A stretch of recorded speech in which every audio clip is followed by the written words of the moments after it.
इस वीडियो में हम 3D के कुछ क्वेश्चंस देखेंगे जो लास्ट ईयर बोर्ड एग्जाम्स में आए थे। तो फर्स्ट क्वेश्चन जैसे हमारा है, if line makes angle of 90 degree 135 and 45 degree with X Y and Z axis.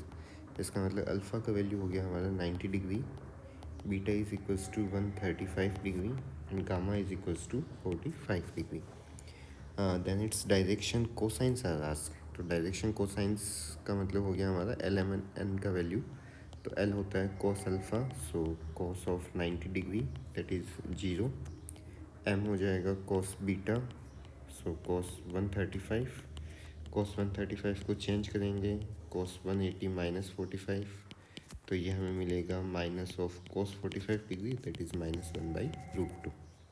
N is equals to cos gamma, so cos 45 degree, तो ये भी हो जाएगा 1/√2।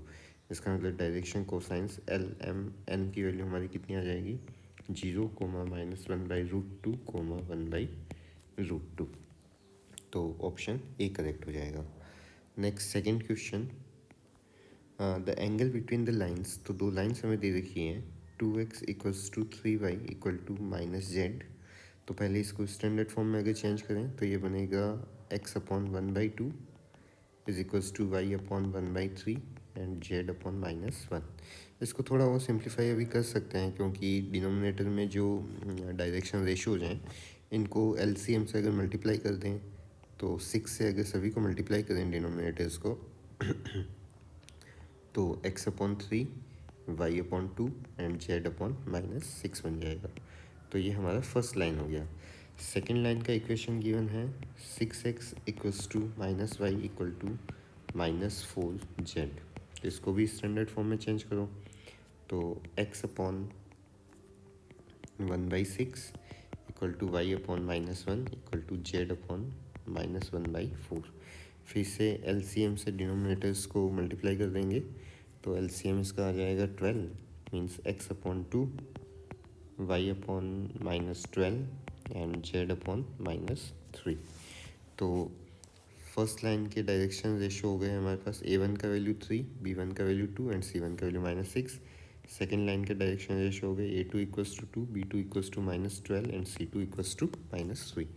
तो कॉस थीटा का फॉर्मूला हमारे पास में होता है A1 A2 plus B1 B2 plus C1 C2 divided by root of A1 square plus B1 square plus C1 square into square root of A2 square plus B2 square plus C2 square. तो values put करेंगे तो A1 का value है 3 multiplied by 2 plus B1 का value 2 multiplied by B2 is -12 plus C1 that is -6 into C2 that is -3। ये वो numerator ही इसका 0 बन रहा है, डिनोमिनेटर्स को पुट करने की ज़रूरत नहीं है। लिख सकते हैं 9 + 4 + 36, लेकिन डायरेक्ट हो जा रहा था 4 + 1 44 + 9, क्योंकि डिनोमिनेटर में न्यूमरेटर में आ रहा है 6 - 24 + 18। तो डिनोमिनेटर से ज़्यादा फर्क नहीं पड़ेगा, √49, और ये बन जाएगा √157। पर न्यूमरेटर 0 हो गया, it means theta is equals to 90 degree. That means line 1 is perpendicular to line 2। So option D will be correct. Next question number third, distance of the point PQR। एक पॉइंट हमें दे रखा है PQR और इसका distance हमें निकालना है फ्रॉम y एक्सिस। ठीक है, तो y एक्सिस पे इसी पॉइंट की इमेज क्या बनेगी, y एक्सिस पे पॉइंट का x और y कोऑर्डिनेट z कोऑर्डिनेट तो 0 हो जाएगा और y कोऑर्डिनेट की वैल्यू तो ये q आने वाली है। इसका मतलब हमें इन दोनों पॉइंट्स के बीच का डिस्टेंस अब फाइंड करना है, point PQR and point 0,Q,0। तो इसको अगर a नाम दे दें, इसको b दे दें, तो a b डिस्टेंस अगर फाइंड करना है तो सिंपल सा हो जाएगा p - 0 whole square plus q - q whole square plus r - 0 whole square. So it will be square root of p square plus 0 plus r square, that is root of p square plus r square। तो option D correct हो जाएगा। Next question number 4, if the direction cosines are, L का value दे रखा है 1/a, m is also 1/a and n is also 1/a। हमें पूछा है कि a के ऊपर क्या कंडीशन अप्लाई होगी। तो क्योंकि हमारे पास में रिलेशन है एल एम एन के बीच में, l² plus m² plus n² equals to 1, सबको अगर स्क्वायर करके अगर प्लस कर दें तो ये हमें मिलेगा 3/a² that is equals to 1। So a² is equals to 3 and hence a is equals to plus minus √3. So option D will be correct. Next question number 5.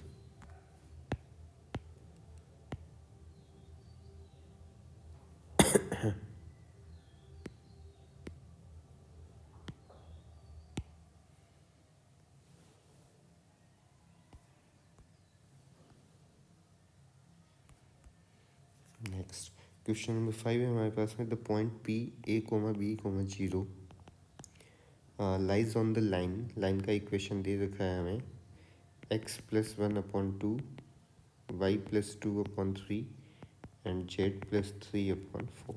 कह रहा है कि पॉइंट जो इस लाइन के ही ऊपर है, तो इस पॉइंट के हमें A, B का वैल्यू बताना है ऑर्डर पेयर का। तो अगर हम सपोज कर लेते हैं कि क्योंकि इस लाइन के जो तीनों रेशो हैं, इसको अगर किसी लेमडा के इक्वल रखें और लेमडा की वैल्यू चेंज करते जाएंगे, अलग अलग पॉइंट मिलेंगे। तो हम सपोज कर लेते हैं जब ये रेशो लेमडा के इक्वल है तब हमें पॉइंट P मिल रहा है। तो फर्स्ट और थर्ड पार्ट को अगर इक्वल रखोगे तो x + 1 equals to 2, 1/2 equals to lambda, it means x + 1 equals to 2 lambda. So x is equals to 2 lambda minus 1। Similarly second और थर्ड पार्ट को अगर इक्वल पुट करें, सेकेंड और फोर्थ पार्ट को सॉरी, तो y + 2/3 is equals to lambda, it means y + 2 equals to 3 lambda. So y equals to 3 lambda minus 2। Next third और fourth part को अगर इक्वल प्रूफ पुट करते हैं तो z + 3/4 is equals to lambda, तो z + 3 हो जाएगा 4 lambda and z will be 4 lambda minus 3। क्योंकि हमें इनकी वैल्यू दे रखी है कि x कोऑर्डिनेट a के इक्वल है, y कोऑर्डिनेट b के इक्वल और z कोऑर्डिनेट जो है 0 दे रखा है क्वेश्चन में इस पॉइंट P में।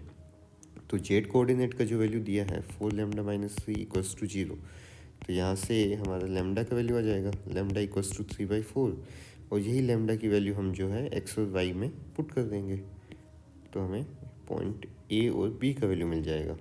तो जैसे y के अंदर 3 लेमडा माइनस 2 है, तो 3 into 3/4 minus 2 that is 9/4 minus 2, so 9 - 8 that is 1/4। x के अंदर पुट करेंगे 2 into 3/4 minus 1, so 3/2 minus 1, it means 1/2। इसका मतलब पॉइंट P हमारा, सॉरी पॉइंट P हमें चाहिए नहीं, हमें ऑर्डर पे A, B का वैल्यू पूछा है। तो A का वैल्यू हो गया 1/2 एंड B का वैल्यू हो गया 1/4, that is option C। Next question number 6, the equation of a line passing through point दे रखा है 2, -1, 0 and line is parallel to another line. उसका इक्वेशन दे रखा है x/1, y - 1/2 and z sorry divided by 2। पहले तो इसको स्टैंडर्ड फॉर्म में चेंज करो, x/1 y - 1/2, जिसमें हमें x y z का कोफिशिएंट 1 रखना होता है, तो ये चेंज होगा z - 2/-2।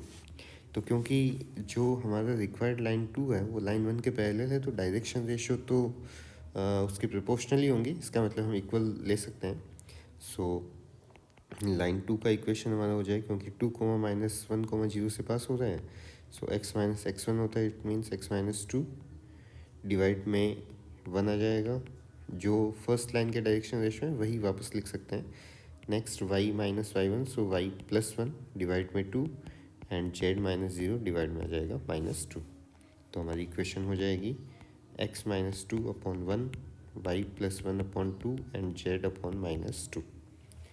तो ऑप्शन डी करेक्ट हो जाएगा इसका भी। नेक्स्ट क्वेश्चन नंबर 7, सेवन्थ में बोला है the value of lambda for which the angle between the lines is π/2। तो फर्स्ट लाइन हमें दे रखा है यहाँ पे i cap + j cap + k cap plus p multiplied by 2i cap + j cap + 2k cap, and second line given है r is equals to 1 + q अच्छा उससे पहले ही क्योंकि हम स्टैंडर्ड फॉर्म में ऐसे लिखते हैं A1 प्लस P B1 या फिर vector A1 plus lambda B1 लिखते हैं। तो वेक्टर B1 क्योंकि हमें वो वेक्टर बता रहा होता है जिसकी लाइन पैरेलल है। So vector B1 is 2i cap plus j cap plus 2k cap. अब सेकेंड लाइन लिख लेते हैं 1 प्लस क्यू आई कैप, क्योंकि हमें सेकेंड लाइन को अरेंज करना पड़ेगा अभी, प्लस में 1 प्लस क्यू लेमडा जे कैप प्लस 1 प्लस क्यू के कैप। तो इसमें आई कैप को अंदर मल्टीप्लाई करेंगे सभी में, क्यू आई कैप, ऐसे ही जे कैप प्लस क्यू लेमडा जे कैप प्लस के कैप प्लस क्यू के कैप। तो क्यू की टर्म्स को एक साथ लिखेंगे, आई कैप प्लस जे कैप प्लस के कैप प्लस क्यू कॉमन लिया तो आई कैप प्लस लेमडा जे कैप प्लस के कैप। तो सेकेंड लाइन का हमें पैरेलल वेक्टर P2 मिल गया यहाँ से, आई कैप प्लस लेमडा जे कैप प्लस के कैप। अब क्योंकि हमें बोला है कि हाँ the angle between the lines is π/2, it means cos theta is zero, और cos थीटा जीरो है, इसका मतलब वेक्टर B1 और वेक्टर B2 का डॉट प्रोडक्ट क्या होगा, यहाँ पे जीरो के इक्वल होगा। वेक्टर B1 और B2 का अगर डॉट प्रोडक्ट करें तो ये हमें मिलेगा, ये वेक्टर B1 है, ये vector B2, so 2 into 1 plus 1 into lambda plus 2 into 1 is equals to zero. So 2 plus lambda plus 2 equals to 0, that is lambda equals to -4। तो ऑप्शन ए करेक्ट हो जाएगा। नेक्स्ट क्वेश्चन नंबर 8 में बोला equation of a line passing through point 1, 2, 3, इस point से तो पास हो रहा है line, and equally inclined with the to the coordinate axis. Equally inclined to the coordinate axis का मतलब हो गया alpha equals to beta equals to gamma. तो इसका मतलब हो गया L equals to M equals to N, और L equals to M equals to N है, इसका मतलब A equals to B equals to C भी होगा। तो यहाँ से इक्वेशन बन जाएगा हमारा x-1 अपॉन L भी लिख सकते हैं, डायरेक्शन कोसाइन से हम डिवाइड में लिखते हैं y-2 upon M z-3 upon N, पर क्योंकि तीनों इक्वल हैं तो x-1 upon L, y-2 upon L, z-3 upon L, L से मल्टीप्लाई कर देंगे तो x-1 upon 1, y-2 upon 1, z-3 upon 1। तो ऑप्शन डी करेक्ट हो जाएगा। Next question number 9, equation of line passing through origin, origin से लाइन पास हो रहा है and making angles alpha equals to 30 degree, beta equals to 60 degree and gamma equals to 90 degree दे रखा है with X Y Z axis respectively. तो L का value cos 30 हो जाएगा √3/2, M का वैल्यू बनेगा cos 60 that is 1/2 and cos 90, gamma is cos 90 is n equals to 0। तो लाइन का इक्वेशन बन जाएगा x-0 upon y-0 upon divide equals में z-0 अपॉन, हम डायरेक्शन रेशियोज भी लिख सकते हैं, डायरेक्शन कोसाइंस भी लिख सकते हैं, क्योंकि L upon A M upon B N upon C equal होता है। तो लाइन की इक्वेशन लिखते टाइम नीचे डायरेक्शन कोसाइंस भी लिख सकते हो, डायरेक्शन रेशियो भी लिख सकते हैं। डायरेक्शन कोसाइंस है हमारे पास में, इसलिए √3/2, 1/2 एंड 0। डिनोमिनेटर को सिंप्लीफाई करने के लिए 2 से मल्टीप्लाई कर लेंगे, सो x-0 अपॉन या फिर जैसा दे रखा है ऑप्शंस के हिसाब से, तो डिनोमिनेटर को सिंप्लीफाई करेंगे 2x बन जाएगा √3, ये 2 भी ऊपर चला जाएगा, 2y अपॉन 1 z अपॉन 0। तो ऑप्शन बी करेक्ट हो जाएगा। Next question number 10, equation of a line passing through point 1, 1, 1 and parallel to z axis. अब z एक्सिस के अगर पैरेलल है, इसका मतलब z एक्सिस से तो कितना एंगल बनाने वाला है, 0 डिग्री का, और z एक्सिस के जो पैरेलल है तो z एक्सिस x और y के परपेंडिकुलर होता है, इसका मतलब x और y से कितना एंगल बनेगा, 90 डिग्री का। तो लाइन का इक्वेशन हमारा हो जाएगा x-1 y-1 z-1, यहाँ पे cos 90 की वैल्यू 0 होती है तो ये दोनों 0 और z-1 की डिवाइड में 1, सो option D will be correct. ज़्यादातर ऑप्शन डी ही करेक्ट आ रहा है सब में। पर ऐसा नहीं होता एग्जाम में ज़रूरी।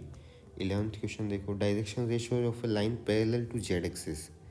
लाइन पैरेलल, ये पिछले क्वेश्चन के जैसा ही है, line parallel to Z axis, तो अल्फ़ा बीटा और गामा। तो जेड एक्सिस के पैरेलल लाइन है, तो जेड एक्सिस है तो उसका एंगल कितना बनेगा, 0 डिग्री। अब जेड एक्सिस के पैरेलल है तो एक्स और वाई एक्सिस के परपेंडिकुलर होगी, इसका मतलब उनसे एंगल कितना बनेगा, 90 डिग्री। इनसे 90 एंगल बनेगा तो एल का वैल्यू हो जाएगा हमारा cos 90 0, एम का वैल्यू 0 और एन का वैल्यू हो जाएगा cos gamma, that is cos 0 1। सो 0,0,1। तो ये हो गई हमारी डायरेक्शन कोसाइंस। डायरेक्शन कोसाइंस है तो डायरेक्शन रेशियो यही आ जाएंगे, 0,0,1 ही। ठीक है।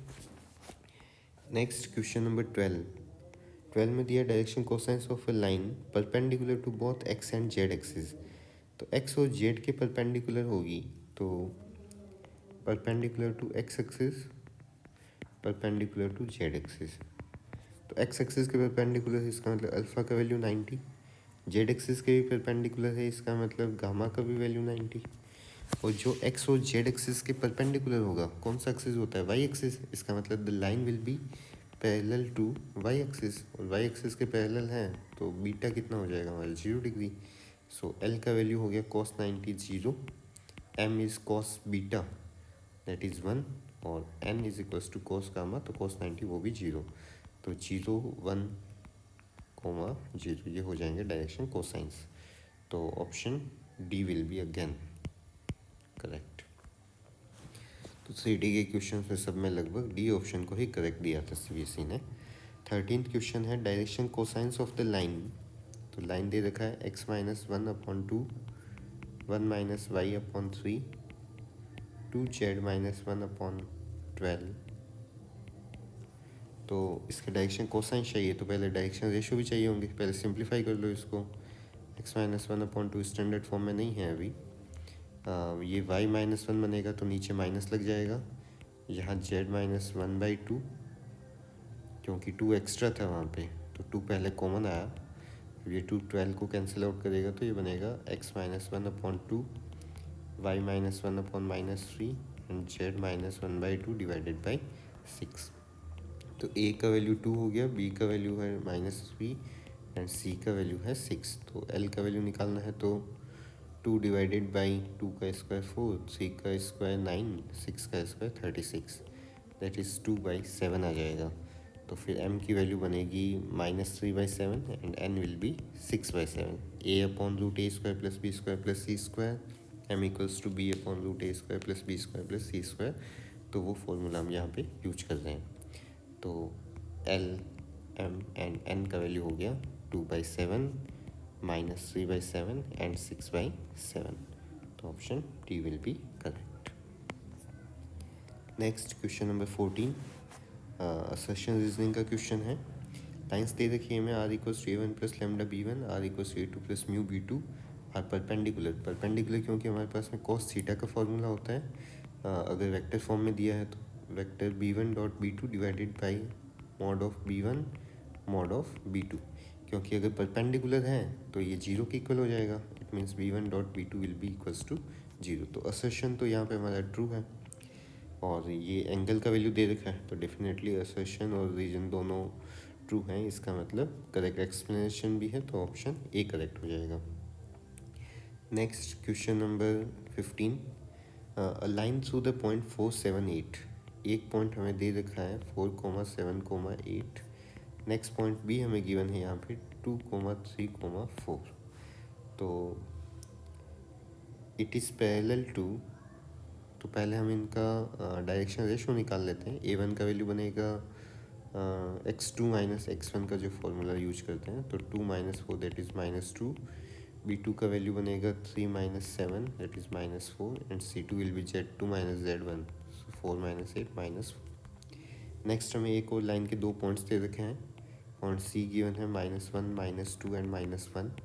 Point D is 1,2,5। तो इसके अगर डायरेक्शन रेशो निकाल, सॉरी a1 b1 c1 लिखना था वहाँ पे, तो इसके डायरेक्शन रेशो a2 का वैल्यू होगा 1 - -1 that is 2, b2 is 2 - -2 that is 4 and c2 will be 5 - -1 that is 6। तो क्वेश्चन नंबर 15, तो यहाँ पे दोनों लाइंस के डायरेक्शन रेशियो जैसे हम देख पा रहे हैं कि इक्वल भी नहीं है और एक दूसरे के प्रोपोर्शनल भी नहीं है। तो ये दोनों लाइंस पैरेलल तो नहीं होगी, इसका मतलब ये असर्शन तो फॉल्स है। And if they are parallel then b1 dot b2 is equals to 0। अगर लाइंस पैरेलल होती हैं तो क्या b1 और b2 का डॉट प्रोडक्ट 0 होगा?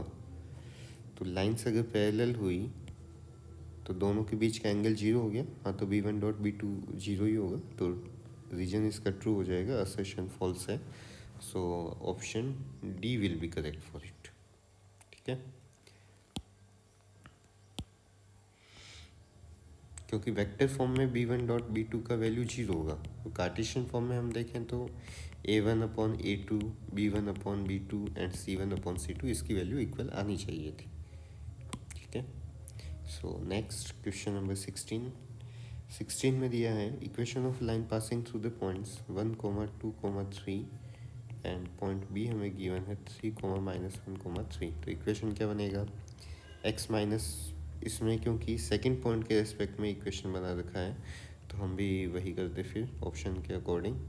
सो x -3 अपॉन, नीचे डायरेक्शन रेशियो तो 3 -1 आ जाएगा 2। नेक्स्ट y -1 डिवाइड में -1 -2 that is -3। z -3 upon z2 -z1 सो 3 -3 0। तो ये बनेगा x -3 upon 2, 5 + 1 upon -3 and z -3 upon 0। तो जैसे दिख रहा है कि y + 1 की डिवाइड में -3 होना चाहिए था, यहाँ पे 3 दे रखा है, इसका मतलब असर्शन तो जो है फॉल्स हो गया। रीजन सही दे रखा है, इक्वेशन इसी टाइप से होता है formula. So assertion is false, reason is true, it means option D will be correct. Again option D. Next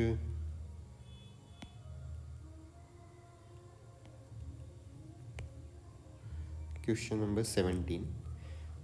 If a line makes angles alpha, beta, gamma with positive direction of the coordinate axis, तो ये हमारे पास में अल का value हो जाएगा cos alpha, m is cos beta, n is cos gamma. तो हमारे पास में कंडीशन है l² plus m² plus n² equals to 1। So cos² alpha plus cos² beta plus cos² gamma equals to 1। तो sum of squares of direction cosines of line is 1। ये तो हमारा reason true हो गया अपने आप ही। अब क्योंकि हमें साइन में चेंज करना पड़ेगा इनको, तो 1 -sin² अल्फ़ा, ये हम क्लासरूम में किए भी हैं। 1 -sin² beta plus 1 -sin² gamma that is 1। तो ये 1 इसको कैंसिल कर दिया तो भी 2 बचेगा। तो sin² alpha plus sin² beta plus sin² gamma. तो ऑप्शन सॉरी असर्शन भी हमारा ट्रू है, रीजन भी ट्रू है, इसका मतलब ऑप्शन ए हो जाएगा। करेक्ट एक्सप्लेनेशन भी है वो। ठीक है, तो क्वेश्चन नंबर 17।